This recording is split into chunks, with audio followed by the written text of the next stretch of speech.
To navigate a sharp turn, maintain enough distance from the curb to avoid cutting the corner. The greater the distance, the better.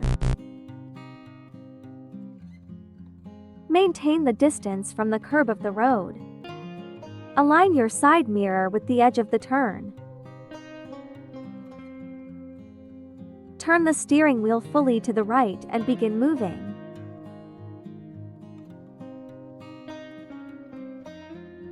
Straighten the steering wheel when the rear wheel crosses the edge of the turn.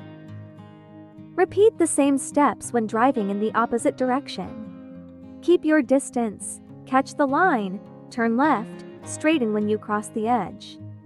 You did a good job. Keep it up.